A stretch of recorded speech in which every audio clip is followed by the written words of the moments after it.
So that exactly. Okay, now the broadcast is live.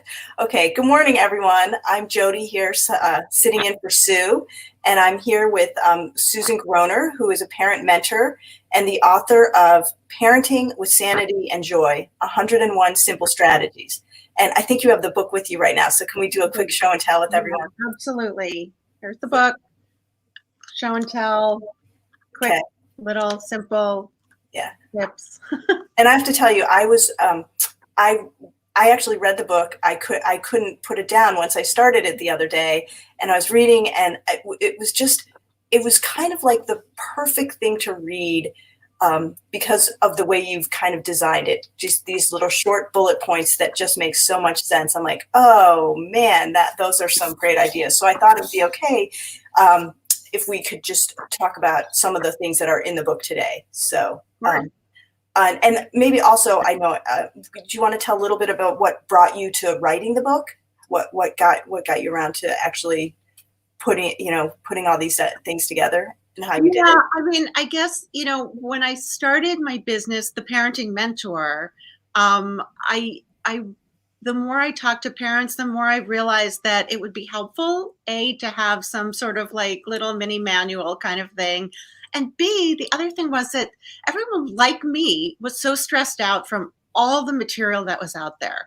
And when my kids were younger, they're now 21 and 23. But when they were little, I would constantly go to the bookstore and look at the plethora of books. And now people just jump on Amazon, but still there's hundreds and hundreds of books to select from. That's stressful in and of itself. And then when I started to read the books, I would feel, oh my God, I'm the worst parent in the world. I've already screwed up my kids. And then I would try to do exactly what they told me to do. And my husband would say, you're reading a new parenting book, aren't you? And so the whole thing was not a positive experience. And I thought, wouldn't it be great to have like something that you can pick up every now and then when you have a minute, read a tip. It's totally non-judgmental.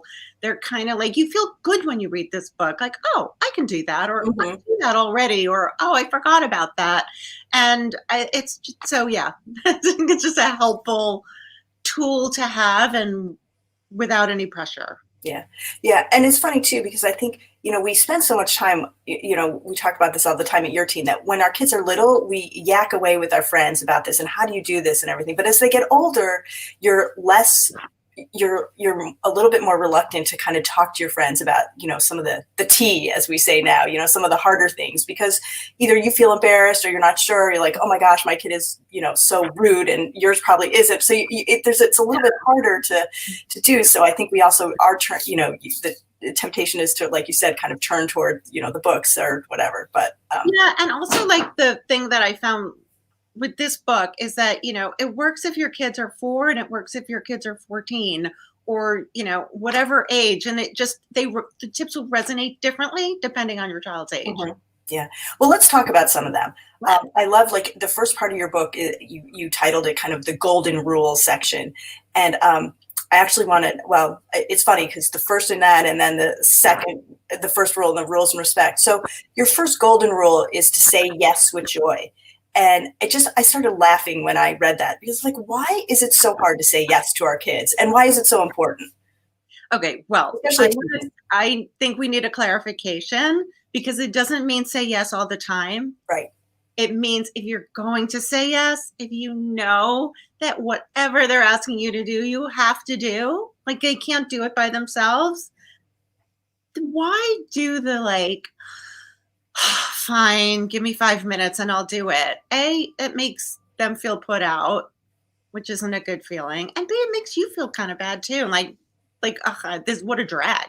Mm-hmm. I swear, when you say yes, like, sure, honey, I'd be happy to, give me 5 minutes and then I'll meet you in the kitchen, or, I'll drive you wherever you need to go, or whatever the thing is that they're asking for. And you say, sure, no problem, I'd love to.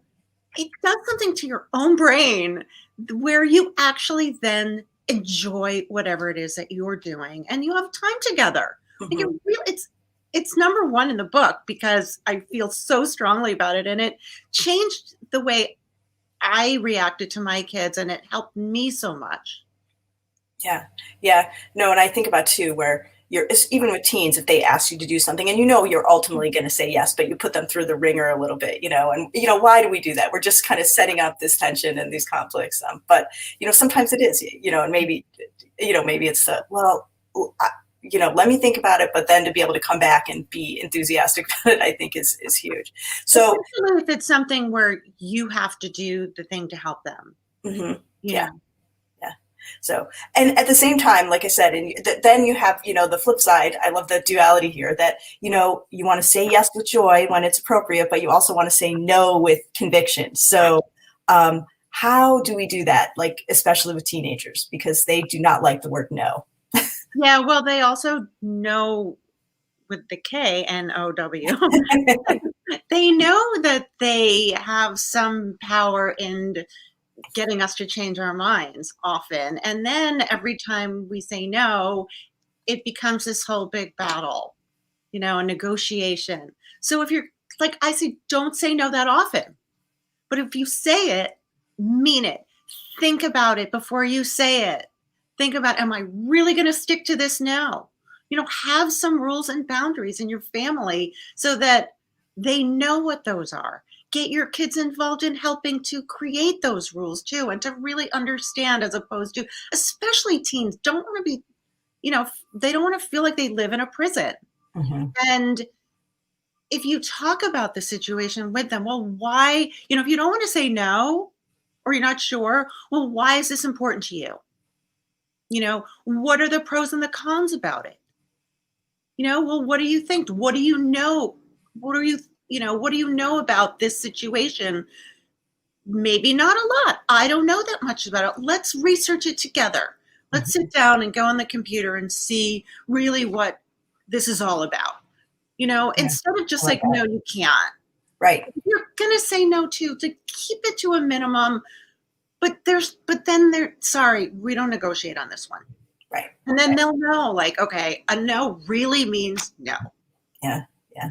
That's really good advice. And I think it is hard, and especially in these times when we're all spending more time maybe with our kids than we, expected to, and then they expect it to. So I kind of want to shift, like, there are a couple other kind of golden rules that you talked about. And one was, about family time, and just, you have some lovely tips in there about making family, traditions and celebrating together.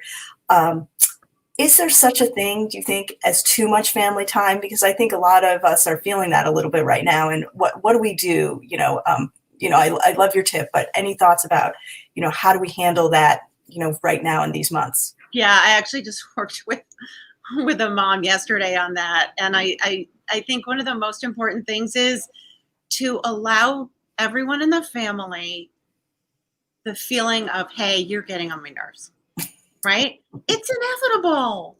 It's okay. It doesn't mean like you don't like the person, you don't love the person, but no matter what, when you're with someone that much, they're going to get on your nerves. And so I would suggest sitting down as a family and saying, hey, you know what? This is normal. It's okay for me to get on your nerves, and it's okay for you to get on my nerves. And when you feel that way, instead of getting angry, instead of me snapping or getting into an argument, let's just come up with a plan and say, you know what? I need a little alone time now. Hmm. And find that alone time. And that's your buzzword, basically. Alone time, like meaning like, you know what? If I don't get my alone time now, I'm gonna get nasty. And I don't want that to happen. And we don't want to fight and we don't want to argue, and we want things to stay relatively calm in our house. So take that alone time if you need it. If the kids are arguing, which is pretty normal too, that they're going to get on each other's nerves, instead of yelling at each other, just say, you know what? I just need to be alone. I need to be by myself right now for a while. Hmm. Hmm. Yeah, it really ties into this. Sometimes the doing nothing or not saying something is better than the trying to, hey, come on, let's all go do this. But Right. yeah. And you know what? Some family time is nice, and especially with teens, the less is more. Like rather to have the quality family time than the quantity family time, and maybe, you even sit down together and say, hey, the family time's really fun and important. So let's figure out this week when we're going to do some family time. Mhm. And, what would you guys like to do while we do, when we're having the family Right. time? I think the more we engage our kids in the process, the more respect we give them and the more they feel like they're really a part of the family instead of, hey, on Saturday, we're all going for a hike together. Right. Like, no, they're not going to want that. Right. Right. Yeah. No. Yeah. It is really, and it is hard. And I think we're all kind of in this endless groundhog loop at the moment, coming up with, more fun things to do as a family. I don't know. We're flopping a little. I have a lot of my kids home, even though they're older, and I'm not proud to admit this, but we have taken to, watching The Bachelor as one of our fun things, and it's been Right. I pretty think glorious. it's But awesome. last night I had to fix something on my computer, and they were yelling at me because I wasn't ready. And I kind of pulled you know what, I need you to leave me alone for a few minutes, and it worked really. It was good. It's just kind of it was funny. So it seems like so much of what you're talking about and with parenting really, like, if there's one word, it's all about like how you communicate. And I'm looking at some of my questions. I realized they were all connected to that. But and I just want to get back to this idea that you know we want, whether we say yes or no or whatever, you have one of these in rules and respects that sometimes it's good to like do nothing. How do we know when we shouldn't, we just need to kind of step back?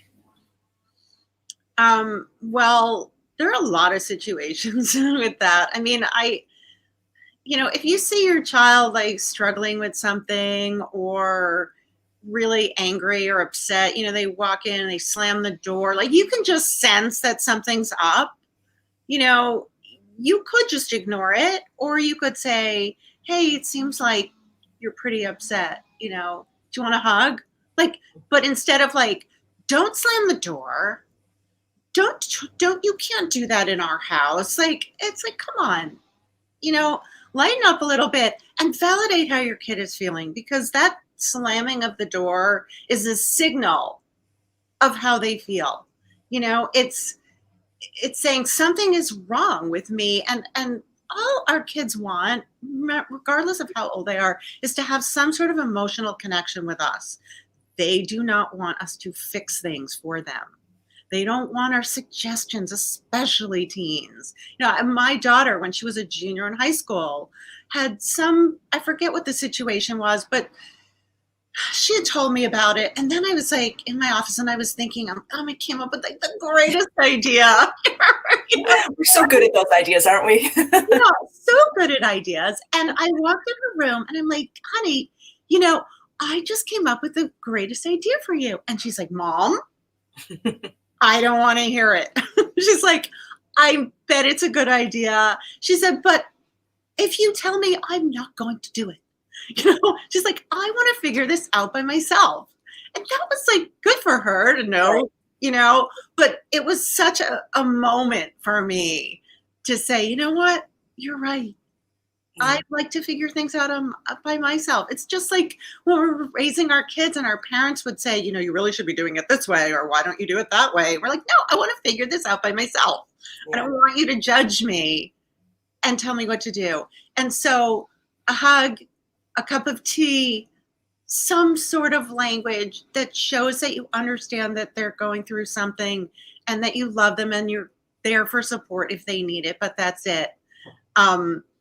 The do nothing part too can really be so positive when it comes to siblings arguing with one another. That is the best. Do nothing. The less involved you get, the better, because they're kind of just, I don't know, once they're teens, they're just squabbling and, let them just figure it out by themselves. If they're in the room with you doing it, you can say, hey guys, can you take this somewhere else, please? Because I hated hearing it. I didn't have to hear it that much, which was good, but it wasn't pleasant. Or in the car, I would maybe sometimes pull over and say, you know what, I'm stepping out of the car for 5 minutes. Just figure this out, please. Yeah, it's without getting angry, though. Yeah, it's those times when I wish I could channel my husband, who has this incredible ability to be in the room but not paying attention to anything that's going on. And so, like, these can be swirling around him, but like I'm listening and I'm like, but then I kind of remember my mantra, which is like, second to hit, first to get caught or whatever. It's like, I don't want to be involved in, picking sides or choosing anything, but it is really, it's right. It makes you tense. So that's great advice. Let me just look here. Sorry. Also, you talk a lot about, like, even when we do have these conversations with your kids, you have the TMI acronym, the timing, manner, and intonation. And again, like, it's so it's so important. But I keep, how do we do it? Because sometimes I see something and it's like, oh, I want to say something about that right now, and then I realize, oh, I should have waited. Or how do we train ourselves? How do we build our muscles to be able to do that as parents? That's a really good point, or actually is, like, it's practicing. If you're something that you really want to talk about, write it down so you don't forget. But, just like, we have to think about ourselves and how we feel if you're stressed out and something, or you're in the middle of something important, or even if you're just like chilling and you don't want to be bothered by anything, the last thing that you want is someone to come up and bring up some important topic to you, right? You're already going to be on the defensive just because it's bad timing, So figure out, like, maybe you go for a walk, or maybe you cooking together, or you're in the car, whatever that is, when it's a little more relaxed. And you can even say, hey, I got some stuff I want to chat with you about. When's a good time for you? Right? Again, that's really respectful. And the manner and intonation, the way you say something, the tone of voice that you use, so important. Like, hey, sweetie, I'd really love to talk to you, like, a little time this afternoon, or, I need to talk to you about something. When can you do that? But you're saying the same thing, but it just completely sounds different. Right. I mean, and it really, really matters. And you can say, don't slam the door. You know what? Slamming the door, just really, that noise just so grates on me. Is there something else you can do to get that anger out? Yeah. You know what I mean? It's just a way to pretend like you're talking to your good friend. Right. So, another part, and you've been talking in your book, and, like, I think this is, so much connected it, but you talk about making sure that we don't suck the joy out of parenting. And, I was like, a couple of things. I mean, they were just, how to avoid situations. And you talked about this, like, when your kids are fighting or this or that, but you also say about, like, being judgy parents. Like, how do I, that we should avoid judgy parents, and we shouldn't be them. And again, I think it's especially in today, where everybody's judging, so many things about pandemic protocol and everything else. And then there's social media. Like, how do we get out of our own way, or get out of that trap? Yeah, it's not an easy thing to do, but keep in mind, when you're judging, right, that everybody has a backstory. Everybody, you don't know what goes on in that household. You don't know what's going on with that child, and I've learned through the years, through friends and my friends' kids and other kids, like, when I was quick to think to myself, oh, what's the matter with those parents? And then I learned what was going on and the struggles that they had, and what, they were amazing parents, and yet the child still, was very rebellious. Like, you just don't know. Remind yourself of that you can. I'm sure there's situations where you've been the parent and something's happened with one of your children at no fault of your own, that you didn't know. And it still doesn't make you good, or it doesn't make you a bad parent. And it doesn't necessarily make your child bad either. We all have little indiscretions, and that's okay. Just don't, if you don't judge, people aren't going to judge you either. And if they do, then, you just laugh it off, really, because, who wants to get sucked into that horrible vortex? Yeah. And I think it's especially hard now, just because there's so many, it seems like all are all or nothing, like well, that's a bad kid, that's a good kid, when you realize, or, that they're going to change, and it could just be, you're never as bad as your worst thing, or even not. So I feel like there's a lot of pressure right now to not make mistakes, and because you're going to get judged so severely. And that's hard too. Oh, we have a question here from Jennifer. Hi, Jennifer. She says, I want to know who my son is hanging out. What is the best way to do this without seeming overbearing or even creepy? Oh, it's a good question.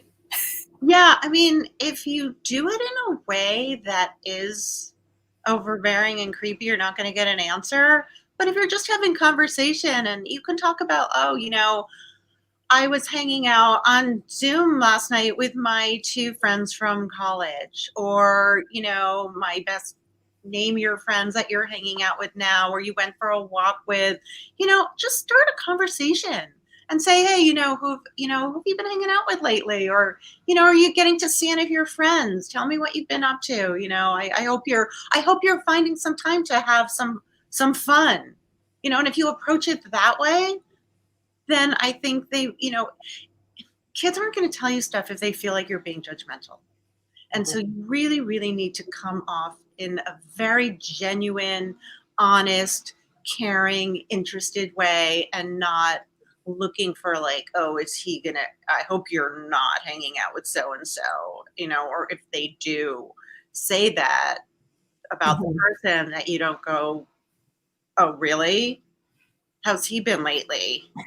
Just Yeah. let them be. And there's actually a tip in my book about, don't judge your kids' friends either, because hopefully you have discussions with your kids. If you think someone's a bad influence on them, that you can have open conversations about the things that you think they are influencing your kids about, and hope that they know what those things are. Or maybe you just research them together, again, in a non-judgmental way. But sometimes kids want to, like, the studious kid may want to hang out with the kid who's, loves to party, or your kid never like really wears makeup and wants to be with the kid who's like all put together. Like, it's feeding a little part of them that they need at that time.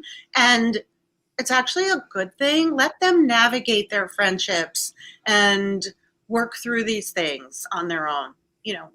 Be around. Like, of course you don't want someone who's like shooting up. That's like a example. But again, if you think there's any situations that aren't good, bring them up in a subtle way. Hey, I was talking to my friend who lives, far away from you, and she told me that one of her friend's kids was involved with blah, blah, blah. Do you know anyone who does that? No. Do you know anything about that? Yeah. I hadn't really known much about it myself. Yeah. And then there's also the danger, which sadly I learned this lesson of, being so judgmental, and, when your kid is upset because one of their friends was mean, and you say, oh, I never liked them anywhere or whatever. And then, 6 weeks later or 2 weeks later, they're friends again. And you're like, wait, you said, so, a lot of that judging, just like we do with our own, peers, like it's ultimately not worth it, because it just ends up causing problems. So yeah. And sometimes it's better to talk to your kids about why someone might be mean, and if it's really out of character for them, maybe there's something that was going on in their life that made them be that way. Or maybe your kid said something or acted in a way that was misunderstood. And, this is a great way for your kids to learn to have these uncomfortable conversations with their friends. Hey, I was really surprised that you said that to me. Did I do something to offend you? Yeah. Help them learn how to do that. Yeah. I love Jennifer's comment. It's going to just fuel me through the rest of the day. I needed this book in your team 12 years ago for my first round in teenage life. So thank you, Jennifer. So we appreciate you. So, okay, my last question, and it's also about my favorite, I don't know why, but it was my favorite part of the book, just like the forbidden phrases. And I think it's because what you said, it's like, you know what, you can look at these and you can make a change right away and it's going to be better, but can you just share a few of them? Because I thought you just really kind of captured some of those, great things that we do that we shouldn't do, or that we could fix really easily as parents. Yeah. Well, I know one of them, like, can't remember them all right off the top of my head, but I know one of them was like, how was your day? Mhm. Right? Or tell me about your day. So, your kid's done with school, whether it's virtual school or you would pick them up at school or they'd walk in off the bus. And the first thing you say, how was your day? And they're like, and there's a grunt and that's it. And it was fine. Or like, what did you do today? I don't remember. Yeah. Okay. Like that one always used to make me laugh. And I'm like, and I finally realized, I said, okay, I know you remember, but I'm kind of getting the feeling that you don't feel like talking about it right now. Is that right? And they're like, yeah. And so through that, I realized like, if you have like a long day and then someone calls you up, like your mother or whatever, and says, so what did you do today? The last thing you want to do is go through everything you just did because you're exhausted from it and you really don't want to talk about it. Yeah. And it's the same for our kids. Give them some downtime. Give them to talk about it at dinner. Start a conversation. Talk about something you did. Talk about something that was funny that happened to you. It'll then get them talking. But just let them be. Yeah. They're so happy. And you can even say, hey, I'd love to hear about your day later. I can imagine you just want a little time to chill right now. Yeah. And then they may say, yeah, oh, thank you. That again, really respectful. Mhm. Or they may say, actually, I did want to tell you something that happened. You're like, cool. Yeah. It's funny. Our one of our colleagues in your team, she did some coaching and she wrote a great article about how she realized when she'd come home from coaching, the same thing. She was tired. She didn't want to talk to anyone and she just wanted to throw her stuff on the floor. And she had this epiphany like, oh my gosh, I was yelling at my kids every day to pick up their stuff. When's the last thing you want to do? You just want to sit down and you're going to deal with it later. And she's like, I learned it a little bit too late, but it was the same thing where you have to, you have to recognize the moment or the timing and everything else and say, okay, this is going to happen, but it might not be on my time. It's, but we're going to get this together as long as we can, communicate. So. Another one is, what were you thinking? Mm-hmm. And with teens, the way their brains are, if they did something where you're saying, what were you thinking? They weren't thinking. They weren't thinking. Right. And you probably are. Yeah, and you probably already made it saying, what the hell the matter with you? Why did you do that? Right? Yeah. It's just such a mean, non-judge, really judgy thing to say to your child. Yeah. And instead you can go, wow, did you maybe you didn't realize what was going to happen. That's happened to me before too, where I just like do something without thinking about the consequences. How do you think you might handle that next time? Yeah. Or if it upset them, if it was something that happened that wasn't good for them, say, well, that must have been really hard for you.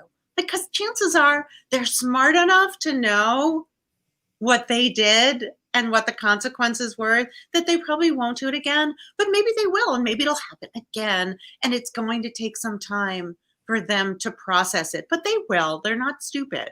Yeah. Yeah. So, well, again, Sue, this was just really helpful, great advice, and I highly recommend.